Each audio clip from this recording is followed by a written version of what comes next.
44% of American workers are retirement super savers, according to a 2023 Transamerica study. But what is this super saver, and how can you become one?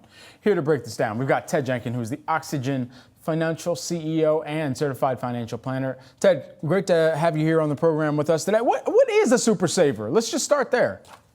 A lot of people are asking this question, Brad, but generally speaking, it's people that save 10% or more of their salaries. If they get a company match at work, it can be close to 15%. And interestingly, in the first quarter, Fidelity found here in 2024 that the average savings rate into 401ks was 14.2%, which is close to that 15% target. What's ironic about it across the generations is that Generation Z has the most amount of super savers, and right now, Generation X has the lowest amount of super savers. I think between the kids and their parents and taking care of both, that's what's making it lower for them. What are the common traits of a super saver?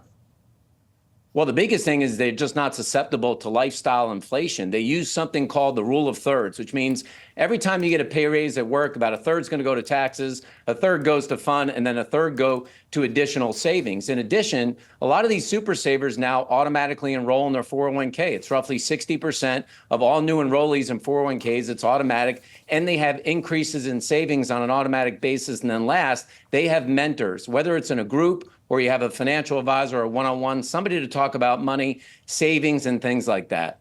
And so everybody wants to become a millionaire or have $1 million or maybe more. Why not more? Right. How long does it take to become a millionaire if you're using that 401k and the max kind of matching that you can get?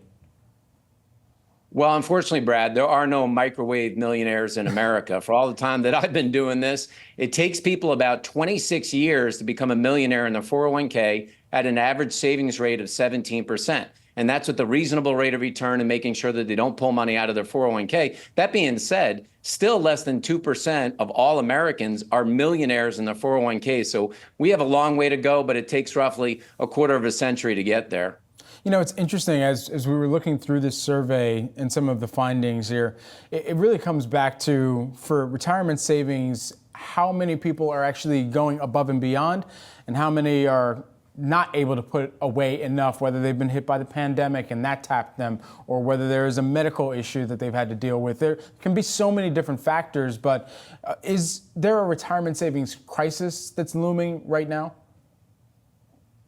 Brad, I think there is. As exciting as it is to talk about super savers and people being millionaires in their 401ks, we still have a major gap in wealth here in America, because that means 56% of people aren't saving 10%, and some of those people are saving zero. And while Americans have 1.2 trillion in credit card debt, half the people in America have not made a repayment to their student loan since last October, and auto delinquencies that are at a 20-year high. We have a real problem with people being able to save here in America. I used to tell people, Brad, that retirement was sort of a three-legged stool. You get a pension at work, you get Social Security, and then you have personal savings. Today, Brad, I think that's turned into a pogo stick. It's directly on the shoulders of Americans to save for retirement, because who knows about Social Security, and certainly companies don't give out pensions anymore. Yeah, well, we certainly got to change some of the inputs to remediate some of the wealth gaps and equity disparities as well. Perhaps that would put us on a better track also. Ted, thanks so much for taking the time here with us today.